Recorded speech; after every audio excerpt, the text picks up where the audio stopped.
अस्सलाम वालेकुम, मैं हूं शाहजेब खानजादा। ओपोजिशन की हुकूमत मुखालिफ तहरीक का दूसरा मरहला शुरू हो गया है।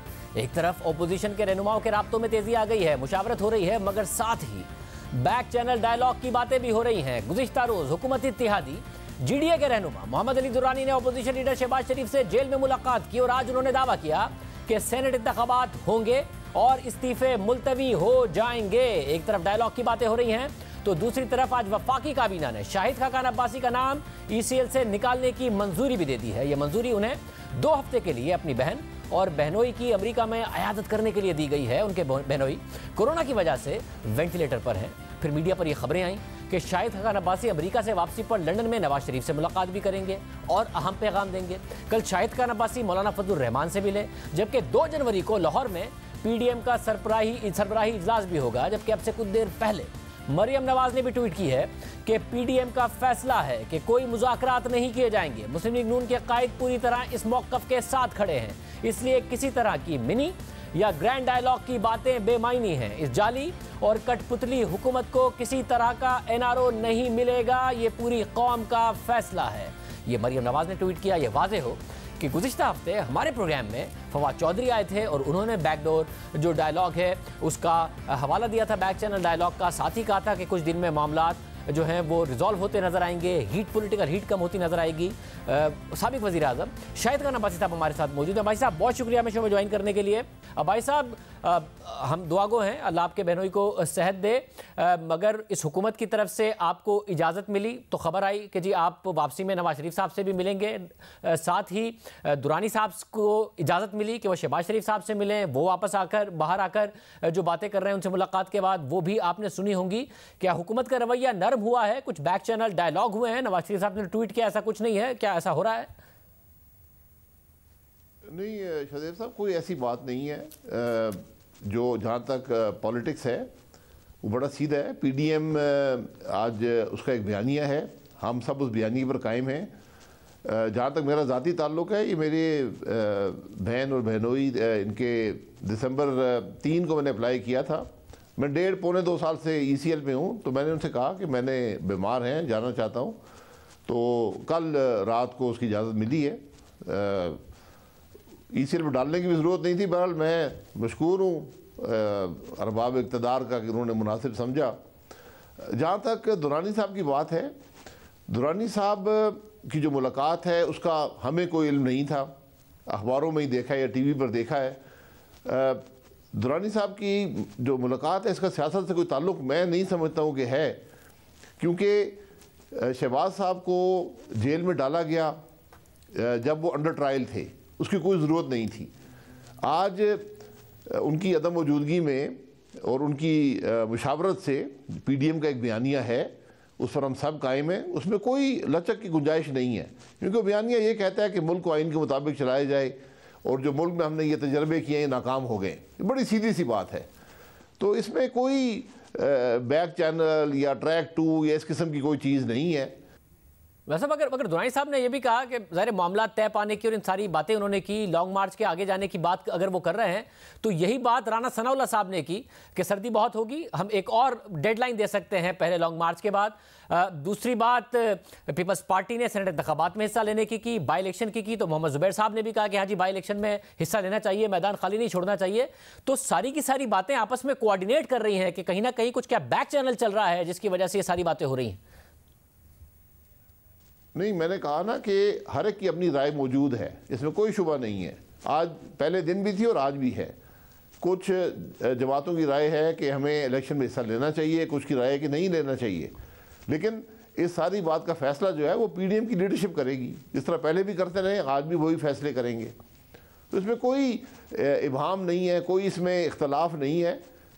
मैं तो सिर्फ एक बात ज़रूर करूँगा कि जिस तरह दुरानी साहब की मुलाकात हुई है और जिस तरह उसकी तशहीर की गई है, ये एक बड़ा अजीब सा मामला है, क्योंकि जेल में मुलाकात तो हुकूमत की मर्ज़ी के बगैर नहीं हो सकती और ख़ानदान को मिलने नहीं दिया जाता। तो ये किसकी ईमा पर या किसकी मर्ज़ी से ये मुलाकात हुई है, ये कुछ बात पैदा करती है। लेकिन इसका कोई असर भी मुस्लिम लीग की सियासत पर या PDM की सियासत पर नहीं होगा। मगर भाई साहब, दो लोगों की मुलाकात हुई है ना। दूसरे फरीक शहबाज शरीफ साहब थे, बहुत देर तक खबरें चलती रही कि वो जाके मुलाकात करेंगे। शहबाज शरीफ साहब मना कर सकते थे मिलने से अगर उन्होंने नहीं मिलना था। नहीं, बिल्कुल मना कर सकते थे। हो सकता है उनको ज़ाती ताल्लुकात हो, मुझे इसका इल्म नहीं है। लेकिन जेल में जो इंसान होता है उसको बाहर के हक़ाइक़ का इल्म नहीं होता। उन्होंने कहा होगा कि आपसे मुलाकात करने आए, वो चले गए होंगे, मुलाकात हो गई होगी। लेकिन मैं नहीं समझता हूँ कि उस मुलाकात में कोई सियासत डिस्कस हो सकती है या पीडीएम के जो मामला है वो डिस्कस हो सकते हैं, पीडीएम के फैसले डिस्कस हो सकते हैं। पीडीएम के फैसले तो शहबाज साहब अपनी जमात से मुशावरत करते हैं और वो फैसले सरबराही इजलास में ही किए जाते हैं। अब भाई साहब, एक और खबर सामने आई। वैसे तो लंदन से फ्लाइट ऑपरेशंस बंद है, मगर क्या आप नवाज शरीफ साहब से लंदन में मिलते हुए वापस आएंगे अमेरिका से?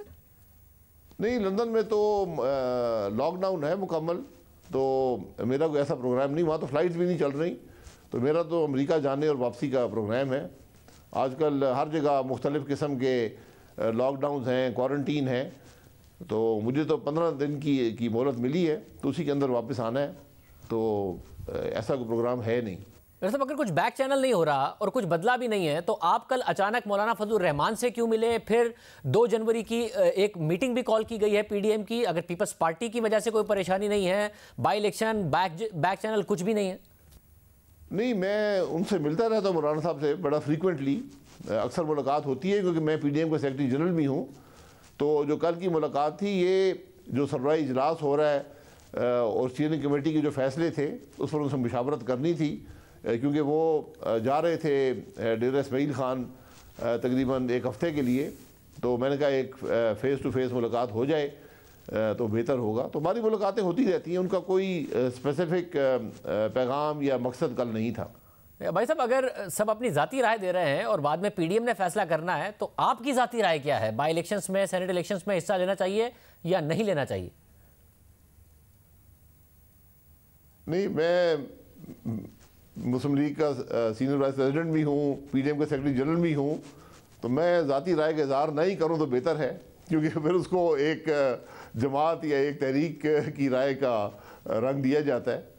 तो हर एक की अपनी राय मौजूद है, इसमें कोई शुबा नहीं है। मेरी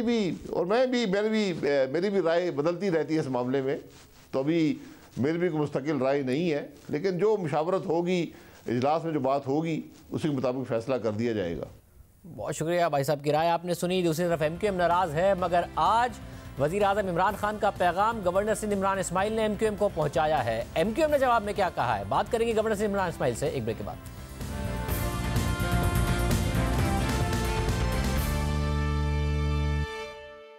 इस अवामी मुतालबे के लिए अवाम के से हमने रुजू करने का फैसला किया है। गलियों मोहल्लों में जाकर, इलाकों में जाकर, टाउन्स में जाकर अवाम से अगले लाहेअमल के हवाले से उनकी राय मालूम करेंगे। हम अपने तहफ़्फ़ुज़ात, अपने एतराज़ात और अपना लाहेअमल हुकूमत को बता दिया है। कोई हतमी फैसला हम बहुत जल्द कर पाएंगे। एमक्यूएम इशारे जरूर दे रही है, मगर हतमी तौर पर कुछ नहीं कह रही है। गवर्नर सिंध इमरान इस्माइल ने आज एमक्यूएम से रब्ता किया, वज़ीर आज़म इमरान खान का पैगाम भी पहुंचाया।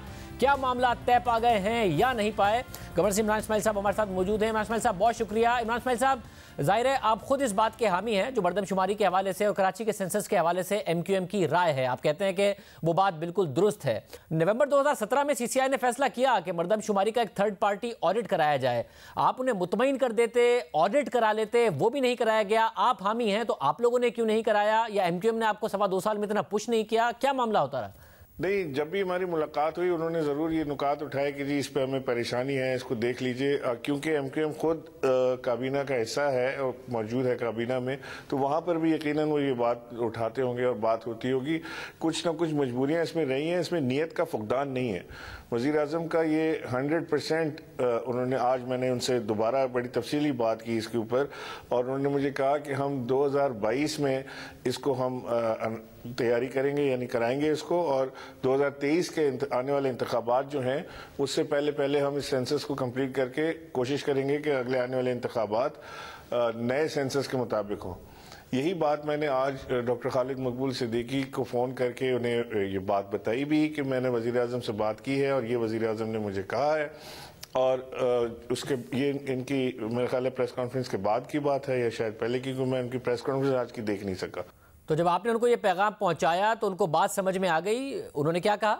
ये बात तो सारी MQM बशमूल खुद खालिद भाई ये बात को समझते हैं कि इस वक्त फौरी तौर से सेंसस नहीं हो सकते, इसमें टाइम लगेगा। उन्होंने भी मुझसे आज यही बात की कि ये हम भी जानते हैं कि इस वक्त सेंसस फौरी तौर से नहीं हो सकता, लेकिन हमें कोई जामे मंसूबा, कोई डेट, कोई इसकी समरी, कोई ऐसी चीज़ कॉन्क्रीट नज़र आ जाए तो हमारी तसल्ली इस पर हो जाए कि वफाक इस तरफ जा रहा है। मैंने आज वज़ीर आज़म का पैगाम उन्हें पहुँचा दिया। इंशाल्लाह मैं वज़ीर आज़म से दोबारा भी इस पर बात कर लूँगा कि इसको बाकायदा तौर से समरी मूव करके और कोई डेट, कोई तारीख, कोई ऐसी चीज़ इस तरफ हो जाए जिससे तमाम स्टेक होल्डर्स को, न सिर्फ MQM को बल्कि PTI में भी इसमें बेचैनी है कि वो चाहते हैं कि सेंसस हो। कराची जैसा शहर, इतने बड़े मैग्नीट्यूड का शहर, 1 करोड़ 60 लाख आबादी, अब इसी आबादी के तनासुब से कराची को पानी मिलना चाहिए, इसी आबादी के तनासुब से कराची को बिजली मिलेगी, इसी आबादी के तनासुब से दीगर सहूलियात मिलेंगी, रोड होगा, गैस होगी, या तरक्याती बजट होगा इसी आबादी के हिसाब से होगा, सीटें भी इसी आबादी के हिसाब से होंगी। तो ये अगर कराची की आबादी इससे डबल नहीं है तो मैं समझता हूँ कि 3 करोड़ के लगभग इसकी कराची की आबादी होगी। और गवर्नर साहब, आपने जब बात की और वज़ीर आज़म का पैगाम पहुंचाया तो मैं जानना चाह रहा हूं कि इख्तिताम किस बात पर हुआ, क्योंकि ज़ाहिर आपकी इत्तेहादी है कि ऐसे वक्त में जब PDM आपके खिलाफ तकारीर कर रही हो, जलसे जुलूस कर रही हो, MQM अगर इत्तेहाद नहीं भी छोड़ती मगर आप पर तनकीद कर रही हो कि कारकर्दगी हुकूमत की अच्छी नहीं है, तो भी उसके एक मनफी असरात होते हैं। तो आपकी जो उनसे गुफ्तगू हुई है उसका इख्तिताम मस्बत बात पर हुआ है कि वो हुकूमत में ही रहेंगे? मैं समझता हूँ कि मुझे ऐसी फीलिंग है कि बड़ी मुस्बत बातचीत रही उनसे और मुस्बत अंदाज में ही अख्तिताम हुआ, इसलिए कि उनकी पार्टी के सीनियर अरकान भी उस वक्त कमरे में मौजूद थे और शायद गालिबन हैंड्स फ्री पर वो बात कर रहे थे, और क्योंकि बीच में कुछ लोग हिस्सा भी ले रहे थे गुफ्तगू में, और उनकी आज तशफ़ी भी इससे खासी हुई होगी, मेरी बात सुन के तसल्ली भी हुई होगी। लेकिन एक इसको अब अमली जामे की तरफ ले जाने के लिए और इसकी कोई समरी मूव होने के लिए, इसको काबीना में ले जाने के लिए इसमें जो वक्त दरकार है वो बहुत ज़्यादा नहीं होगा। मेरा ख्याल है कि बहुत जल्द ये चीज़ तय हो जाएगी। यानी आप पूरे एतमाद हैं कि MQM हुकूमत का हिस्सा भी रहेगी और इस तरीके से हुकूमत पर तनकीद भी नहीं कर रही होगी? मैं इसे 100% एतमाद मुझे इस पर है कि MQM हुकूमत का हिस्सा रहेगी, और न सिर्फ 2023 तक बल्कि जो आने वाली हुकूमत है वो भी मुझे लगता है कि इमरान खान साहब भी बनाएंगे तो उसका भी हिस्सा रहेगी। अगर इतना कुछ तय आ गया है तो फिर 2028 तक गवर्नर भी आप ही रहेंगे?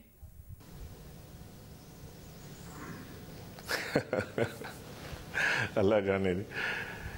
बहुत शुक्रिया इमरान इस्माइल साहब हमारे साथ मौजूद थे। प्रोग्राम में एक ब्रेक और फिर बात होगी उस हवाले से जो वज़ीर आज़म को रात को बात सोने नहीं देती है, उसका हल क्या है। एक ब्रेक के बाद बात करें। प्रोग्राम में दोबारा खुशामदीद नाज़रीन। वज़ीर आज़म ने एक सेक्टर जिसमें कहा कि जो रात को उन्हें नींद नहीं आती वो पावर सेक्टर है, 2400 अरब रुपए पर जिसका सर्कुलर डेट पहुंच चुका है। वज़ीर आज़म ने यह भी माना कि हमें एक अदाद शुमार दिया जाता है, हम खुश हो जाते थे, बाद में पता चलता था वो दुरुस्त नहीं है, और ये नज़र भी आया है पावर मिनिस्ट्री की तरफ से। कभी कहा गया कि 2020 दिसंबर में हम सर्कुलर डेट को ज़ीरो कर देंगे, फिर कहा गया कोरोना से पहले 14-15 अरब रुपए पर सर्कुलर डेट आ गया था। नेपरा ने जिसकी नफ़ी की कि 38 अरब रुपए से ऊपर तो दिसंबर 2019 में था, जनवरी 2020 जब कोरोना आने से पहले भी 42 अरब रुपए था।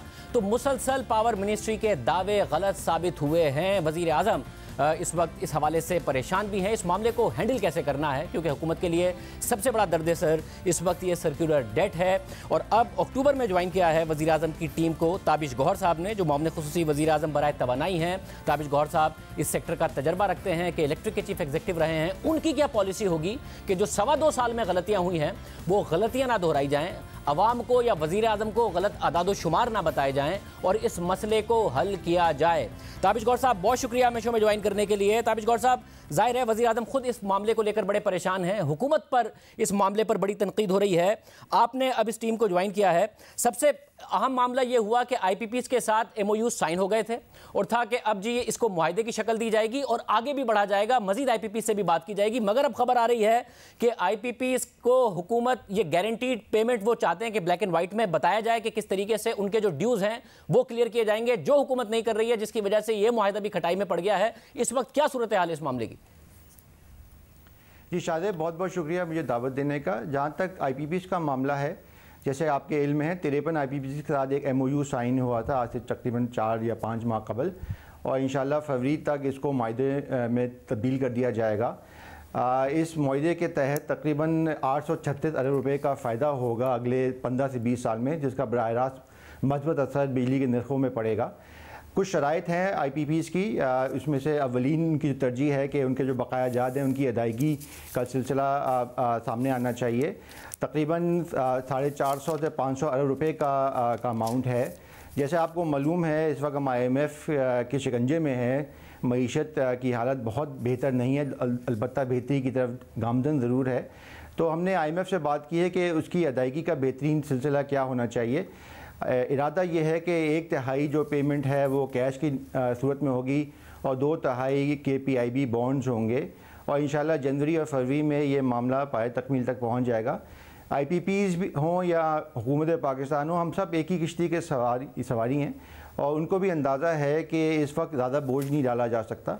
जब ये पहली पहल हो जाएगी उसके साथ हमने, आपको शायद मालूम है कि जो हुकूमत के अपने प्लांट्स हैं, चाहे वो न्यूक्लियर हों, हाइड्रो हों, RLNG हो, उनके नरखों में भी कमी की जो दरख्वास्त है हमने नेपरा में दायर कर दी है, उससे भी कमी आएगी। और उसी बुनियाद पे 2015 में जो मुआहदे हुए थे बेशमूल CPEC के, उनके नरखों में भी कमी का वक्त आ गया है। हमारी ख्वाहिश है कि चाइनीज़ जो हमारे दोस्त हैं वो भी टेबल पे आएंगे और उसी बुनियाद पे वो बिजली के नरखों में कमी करेंगे, ताकि सही मायनों में बिजली के नरखों में कमी आए, जिसको हम चाह रहे हैं 1 से 3 रुपये अगले 15 से 20 साल। जो मुआहदे होते 2015 में औसतन ये 25% महंगे मुआहदे हुए हैं। इसमें मैं ये नहीं कह रहा कि गबन हुआ, लेकिन औसतन ये 25% महंगी बिजली ज़रूर हम लोगों ने के मुआहदे किए हैं। और इसके साथ साथ जो डिमांड ग्रोथ की जो प्रोजेक्शन थी उसके हिसाब से तकरीबन 40 से 50% ज़्यादा बिजली हमने के मुआहदे कर लिए हैं। तो ये एक बुनियादी मसला है जो कि बिजली के शोबे को दरपेश है। तो इसकी हमने बात की है, एम्बेसडर से भी बात की है और उन्होंने हमें कहा है कि जो चाइनीज़ कंपनीज हैं उनसे आप बराह रास्त बात कीजिए और उनसे भी दरख्वास्त कीजिए कि जिस तरह 53 IPP, जिसमें बहुत सारे बाहर के स्टेक होल्डर्स भी शामिल हैं, उसी बुनियाद पे उनके साथ भी मुआहदा करें, ताकि जो ये सुनामी आया है नई कैपेसिटी का, उसका कुछ अजाला हो सके। आज के दिन इस साल तकरीबन 850 अरब रुपए का टेक ऑफ पे कैपेसिटी चार्ज का बोझ है। अगर हमने कुछ नहीं किया तो अगले 3 साल में ये बोझ बढ़ के 1600 अरब रुपया हो जाएगा और इसका नई मईशत मुतहम्मिल नहीं हो सकती। मगर कुछ करने में, अब मसला ये है कि कुछ करने में आप ये इन मुआहदों को रीनिगोशिएट करने के साथ साथ डिमांड का जो मसला है, आपने कहा कि डिमांड से ज़्यादा बिजली पैदा हो गई, मईशत में ग्रोथ की प्रोजेक्शन थी, डिमांड के बढ़ने की प्रोजेक्शन थी, मगर अनफॉर्चुनेटली हुआ ये कि मईशत में ग्रोथ नहीं हुई। लार्ज स्केल मैन्युफैक्चरिंग मुसलसल 2 साल नेगेटिव रही। नवंबर 2018 में हमने 7 बिलियन तकरीबन 7.3 अरब यूनिट पैदा किए थे। नवंबर 2020 में 7.2 अरब यूनिट पैदा किए हैं। क्योंकि जो बिजली की कीमत के 2 कंपोनेंट हैं, एक एनर्जी परचेज प्राइस है, एक कैपेसिटी परचेज प्राइस है। तो एनर्जी परचेज प्राइस तो नीचे आई है नए प्लांट्स की वजह से। कैपेसिटी यूटिलाइजेशन आपके दौर में कम हुई है, क्योंकि डिमांड, आपके दौर से मुराद है तहरीक इंसाफ की हुकूमत में, आप तो अक्टूबर में आए हैं, क्योंकि डिमांड नहीं बढ़ी है मुआशी तरक्की ना होने की वजह से और इंडस्ट्री की ग्रोथ नेगेटिव होने की वजह से।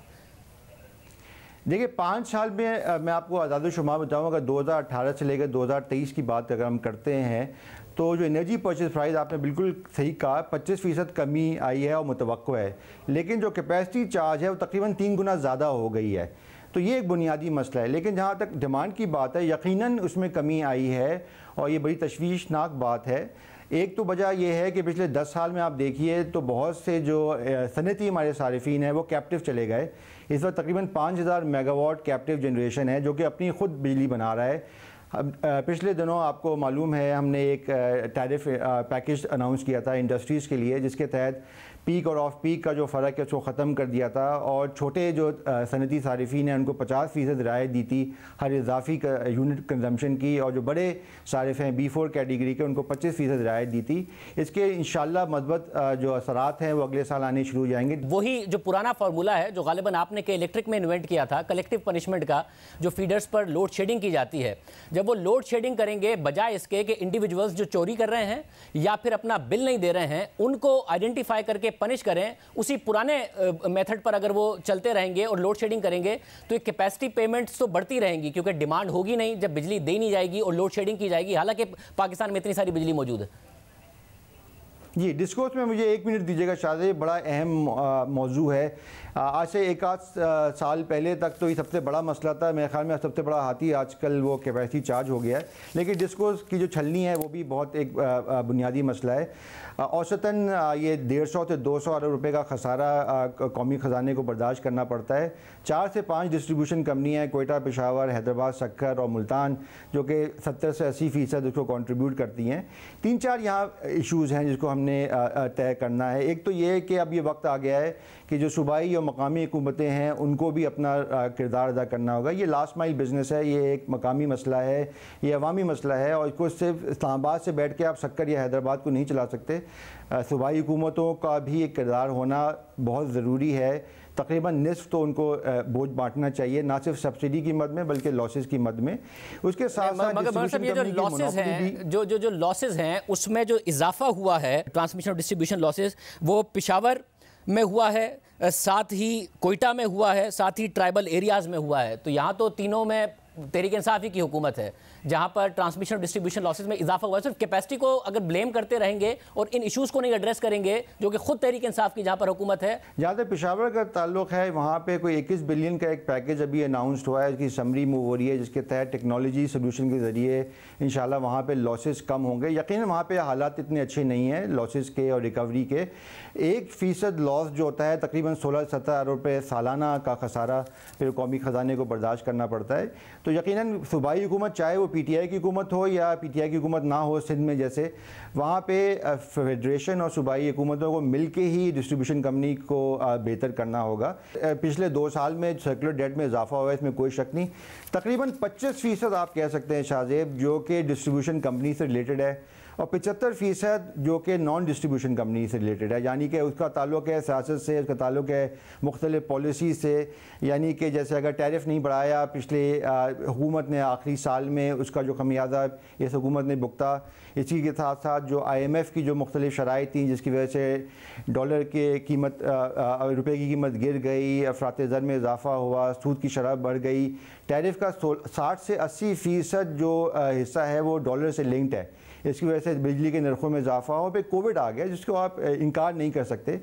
उसकी वजह से तकरीबन 200 से 250 अरब रुपये की बिजली के नरखों में जो इजाफा होना था वो नहीं हुआ, टैरिफ फ्रीज हुआ 2020 में, जो कि सही फैसला था। ज़ाहिर है उसका इजाफी बोझ जब मुश्किल हालात हों तो अवाम या अपने जो सनती सारिफीन में मुंतकिल नहीं किया जा सकता। मगर तब्शीर साहब ये जो फोकस है पावर मिनिस्ट्री का कि जी क्योंकि हम कोरोना की वजह से नहीं बढ़ा सके बिजली की कीमतें, इसलिए जो सर्कुलर डेट में कमी लानी थी उस हिसाब से नहीं ला सके। मसला ये है कि ऐसा लगता है पावर मिनिस्ट्री का अब तक का फोकस ये रहा है कि जी बिजली की कीमतें अगर हम बढ़ा दें तो सर्कुलर डेट में कमी आ जाएगी। हालांकि ये नजर आया है कि बिजली की कीमतें बढ़ाने की वजह से डिमांड कम हुई है, तो जो कैपेसिटी यूटिलाइजेशन है वो कम होगी, तो कैपेसिटी चार्जेस तो आप और ज्यादा देंगे। डिमांड बढ़ाने पर फोकस नहीं रहा है पावर मिनिस्ट्री का अभी तक। नहीं, डिमांड बढ़ाने पे फोकस तो अब आ गया है। जैसा मैंने कहा कि कैप्टिव को वापस लाना है सिस्टम में प्राइसिंग सिग्नल के ज़रिए, चाहे वो गैस की प्राइसिंग सिग्नल हो या पावर की हो। इसी तरह हम लोगों ने जो इंडस्ट्रियल सपोर्ट पैकेज अनाउंस किया उससे भी इंशाल्लाह उम्मीद है कि वापस डिमांड ग्रोथ होगी और मईशत में जब बेहतरी आएगी, लोग ज़्यादा एयर कंडीशन ख़रीदेंगे या अपने जो इलेक्ट्रॉनिक अप्लाइंसेज है ख़रीदेंगे तो उससे भी बिजली की तलब में इजाफा होगा। इसी तरह अगले सर्दियों में हम नहीं कर पाए, स्पेस हीटिंग को हम चाह रहे हैं कि वो इलेक्ट्रिसिटी में कन्वर्ट कर दें, गोम गैस। तो इस तरह की बहुत सी चीज़ें हैं जिनको करना ज़रूरी है, नागुज़िर है, जिससे बिजली की तलब में इजाफा हो। लेकिन जो डिस्ट्रीब्यूशन कंपनी की हम बात कर रहे थे वो बड़ा अहम मौजू है, क्योंकि जो एक्सक्लूसिविटी है, मोनोपली है, वो भी अगले 3 साल में इंशाल्लाह ख़त्म हो जाएगी और कंपटीशन जब आएगा तो फिर बिजली की नरखों में कमी भी आएगी और लोगों को बेहतर सहूलत भी मुहैया होगी, जिस तरह टेलीकॉम सेक्टर में हुआ था। अभी ये मोनोपलीज़ चल रही हैं, इसलिए मैं निष्कारी के ख़िलाफ़ हूँ जब तक ये मोनोपलीज़ हैं। और आपने जिक्र किया कलेक्टिव पनिशमेंट का, यकीनन ये एक एक्सपेरिमेंट था आज से 10 साल पहले जिसमें मैं भी शामिल था जब मैं इलेक्ट्रिक में था। लेकिन ये 10 साल के बाद ये पॉलिसी में कन्वर्ट हो गया है मुल्की सतह पे, जो कि नहीं होना चाहिए। यकीनन ये इज्तिमाई जो सज़ा है इसको ख़त्म होना चाहिए और डिस्ट्रीब्यूशन कंपनी के लोगों को ज़्यादा मेहनत करने की ज़रूरत है। एक और मसला ये है जो सर्कुलर डेट में इजाफे की वजह बन रहा है और नेपरा की रिपोर्ट कहती है कि जी एफिशिएंट प्लांट्स की जगह इनएफिशिएंट प्लांट्स को चलाया जा रहा है, वो भी गैस के। नेपरा भी कह रहा है कि इनएफिशिएंट प्लांट्स हमारी तरफ से चलाए जा रहे हैं। क्या वजह है कि एफिशिएंट LNG प्लांट्स मौजूद हैं फिर भी इनएफिशिएंट प्लांट्स को चलाया जा रहा है और गैस को जाया किया जा रहा है सर्दियों में जबकि अवेलेबल भी नहीं है? देखिए, दो तरह की कुदरती गैस है हमारे मुल्क में। एक सिस्टम गैस कहलाती है जो पाइपलाइन में आती है, और एक है जो स्टैंडर्ड फील्ड से आती है, जो कि जिसका कोई और इस्तेमाल नहीं है। इसको हमने यकीनन उनकी प्राइसिंग को हमने चेंज करना है। इस पर भी समरी मूव हो रही है कि वो गैस जिसका कोई इस्तेमाल ना हो, सिवाय इसके कि वो पावर प्लांट्स में ही बर्न हो, उसकी रेट को कम करके, ताकि जो हमारी अपनी कुदरती गैस है उससे बिजली जो बने वो सस्ती बने। लेकिन इसके साथ साथ मैं ये बता दूं, मेरिट ऑर्डर के हवाले से बहुत बात होती है, और अगर इसको आप तनासुब में देखें तो आज से 10 साल पहले 40% बिजली फर्नेस ऑयल पे चलती थी। 2017-18 में 27% थी, पिछले साल 5% हो गई, इस साल 4% है, और अगले साल इंशाल्लाह और भी कम हो जाएगी। तो फर्नेस ऑयल जिसको महंगी बिजली कहते हैं 13-14 रुपए वाली, उसमें बदतजीज कमी आ रही है। ताबिश साहब ये बात नदीम बाबर या उमर अयूब कहते हैं तो समझ में आता है कि वो अपनी 2-2.25 साल की परफॉर्मेंस को डिफेंड कर रहे हैं, मगर जब आप कहते हैं, आप अक्टूबर में आए हैं, तो ये समझ में इसलिए नहीं आता कि ओवर द ईयर्स फिर तो अब से 5 साल पहले हम 52% बिजली फर्नेस ऑयल से बनाते थे, मगर जब से एलएनजी के प्लांट्स आए हैं तब से हमें उसे बिल्कुल ही कम कर देना चाहिए था। मसला यह है कि इस साल के 11 माह में 23,638 मेगावाट हमने एलएनजी से पैदा किए हैं, पिछले साल 27,000 किए थे, यानी तकरीबन 3,500 मेगावाट हमने एलएनजी से कम बिजली पैदा की है, मगर उसके बावजूद फर्नेस ऑयल से हमने 4,285 मेगावाट बिजली पैदा की है। जून के महीने में के इलेक्ट्रिक ने एलएनजी मांगी, मगर जुलाई के महीने में 18 महीने की सबसे ज्यादा फर्नेस ऑयल से बिजली पैदा की गई। पीएसओ से 1,95,000 टन फर्नेस ऑयल मंगाया गया। तो कोई वजह नहीं थी। हम 5 साल पहले 52% करते थे क्योंकि एलएनजी नहीं थी, 2 साल पहले 19-20% करते थे क्योंकि एलएनजी के प्लांट्स आ रहे थे। इस साल वजह नहीं थी कि हम इतनी महंगी बिजली पैदा करते हैं जबकि एलएनजी के प्लांट्स कम कैपेसिटी पर चल रहे थे, एलएनजी का टर्मिनल खाली पड़ा था, दुनिया में एलएनजी सस्ती मिल रही थी कि इलेक्ट्रिक एलएनजी मांग रहा था, जुलाई में मंगा के उन्हें फर्नेस ऑयल दे दिया। देखिए, के इलेक्ट्रिक की जो आपने बात की, वहाँ तो इनके पास एक ख़ास मकदार में ही पावर प्लांट्स हैं जो कि गैस को बर्न कर सकते हैं। उसके बाद उनको फर्नेस ऑयल चलाना उनके लिए नागुज़ीर हो जाता है, बिकॉज अगर उनकी डिमांड 3,000 मेगावाट है समर में, तो उनको फर्नेस ऑयल तो चलाना पड़ेगा, उसके बाद उनके पास कोई चॉइस नहीं है। जहाँ तक हमारे अपने पावर प्लांट्स हैं सिस्टम के अंदर, ज़ाहिर है उसमें जितना एफिशिएंट प्लांट होगा उतना ही उसको चलना चाहिए, उसको जितनी एलएनजी की ज़रूरत है उसको पहुँचानी चाहिए। अगर टर्मिनल में या पाइपलाइन में कैपेसिटी कंस्ट्रेंट्स आ रहे हैं तो वही दूसरा मसला, उस पर आपने बहुत बात कर ली है शायद पहले भी। तो लेकिन जाहिर है मेरिट ऑर्डर जिसको हम कहते हैं कि सबसे पहले सबसे सस्ती बिजली बनाई जाए, उसके बाद उससे महंगी बिजली बनाई जाए, इस पर हम सबको अमल पैरा होना चाहिए। मैं सिर्फ ये कह रहा था कि अगर एज अ सिस्टम माशाल्लाह से 52% बनाते थे, अब कम होकर 4% हो गया है। जी, कम होकर 4% हो गया है, मगर 4% पर भी सवाल है कि क्यों हो गया है। जुलाई के महीने में क्या जरूरत थी 18 महीने का हाईएस्ट फर्नेस ऑयल इंपोर्ट करने की। साथ ही के इलेक्ट्रिक को आप बहुत अच्छी तरह जानते हैं, के इलेक्ट्रिक को हम मई जून जुलाई में 250 मेगावाट तक 250 MMCFD तक गैस दे रहे थे, उसके बाद हमने उनको एलएनजी कम कर दी। एलएनजी सस्ती मिल रही थी, टर्मिनल पर कैपेसिटी थी, तो हमें क्या जरूरत थी फर्नेस ऑयल मंगाने की जब इतनी सस्ती एलएनजी मंगा के हम के इलेक्ट्रिक को दे सकते थे। पीएसओ ने भी लिखा है पेट्रोलियम मिनिस्ट्री को कि जी एलएनजी का अल्टरनेट दे दें, मगर नहीं दी गई। तो इससे सवाल उठता है कि क्या जरूरत है अरबों रुपए कौम के जाया करने के जब सस्ते ऑप्शंस मौजूद हैं और सर्कुलर डेट में इजाफा करने के। नहीं, बेशक देखिए, सबसे जो सस्ती बिजली होगी या सबसे सस्ता जो फ्यूल होगा उसी को इस्तेमाल करना चाहिए, इसमें तो कोई दो राय नहीं है। जुलाई में क्या तकनीकी वजूहात थी उस पर मैं नहीं जाना चाह रहा, वो उस पर आप पहले भी बात कर चुके हैं। मैं तो सिर्फ आगे का देख रहा हूँ कि जैसे जैसे बिजली के नरखों में इजाफा होगा, ज़ाहिर है उसका मनफी असर तलब पे भी पड़ेगा। तो इस पर तो कोई दो राय नहीं है कि हमने सस्ती बिजली बनानी है, सस्ती बिजली लोगों को मुहैया करनी है, और जो सारे एफिशिएंट प्लांट्स हैं उनका ज़्यादा से ज़्यादा इस्तेमाल करना है, इसमें कोई दो राय नहीं हो सकती। आप क्या कोई रियलिस्टिक नंबर देना चाहेंगे? ज़ाहिर है वज़ीर आज़म खुद गिला कर रहे हैं कि उनको बड़े ही गैर हकीकी नंबर्स दिए गए, वो समझते थे परफॉर्मेंस अच्छी है, कह दिया गया जी दिसंबर 2020 तक 0 कर देंगे, फिर उन्हें बता दिया गया कि जी कोरोना से पहले तो 14-15 अरब रुपये हो गया था। ये सारे अदाद-ओ-शुमार गलत थे, नेपरा ने भी इनकी नफ़ी की। आप जो एक सही होप वज़ीर आज़म को और कौम को देना चाहेंगे वो क्या होगी कि जी हम इस सर्कुलर डेट को कहां ले जाएंगे दिसंबर 2021 तक, फिर दिसंबर 2022 तक, ये कहां खड़ा होगा? देखिए, इस वक्त तो तकरीबन 2.3 ट्रिलियन रुपये यानी 2,300 अरब रुपये का सर्कुलर डेट खड़ा हुआ है, ये तो सबको मालूम ही है।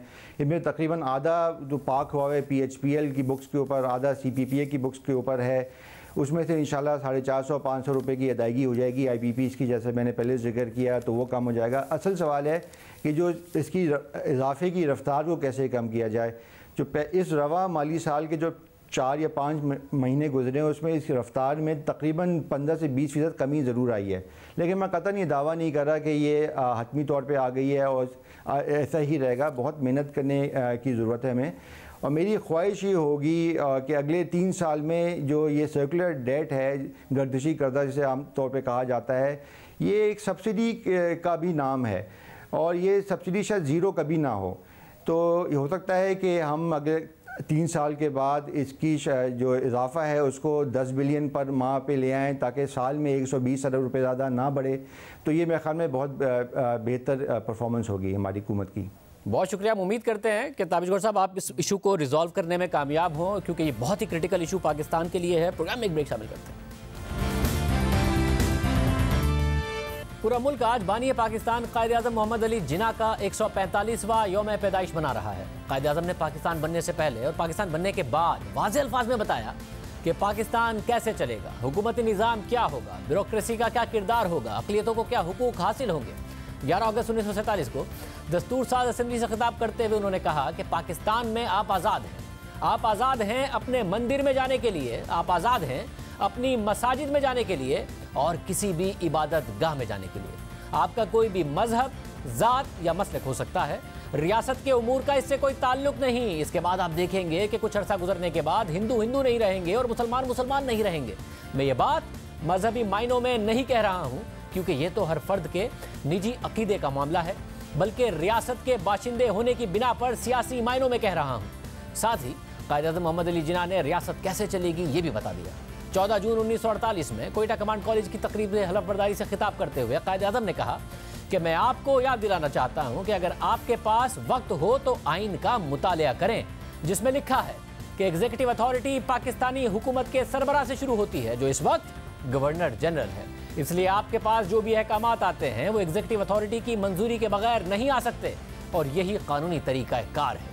इससे पहले अगस्त 1947 में कायद-ए-आज़म मोहम्मद अली जिन्ना से जब फौज के एक जूनियर अफसर ने अपने तहफ़्फ़ुज़ात का इजहार किया कि फौज के आला ओहदों पर गैर मुल्की तैनात हैं, इन गैर मुल्की अफसरान के बजाय हमें मौका दिया जाए और मकामी अफसरान को आला ओहदों पर फाइज किया जाए, तो इस पर कायद-ए-आज़म मोहम्मद अली जिन्ना ने गुस्से में जवाब दिया कि मत भूलें, फौज अवाम की मुलाजिम है। मुल्की पॉलिसी आप नहीं, हम सिविलियन बनाते हैं, हम चीज़ें तय करते हैं और आपका काम उन पर अमल दरामद करना है। पाकिस्तानी फौज अवाम की फौज है। फौज इतना एग्जीक्यूटिव का हिस्सा नहीं जितना अवाम का है। पाकिस्तानी फौज बैरूनी खतरों का वाहिद दिफा है, इसे सियासी क्यों बनाएं। इजाज़त दीजिए। अल्लाह हाफ़िज़।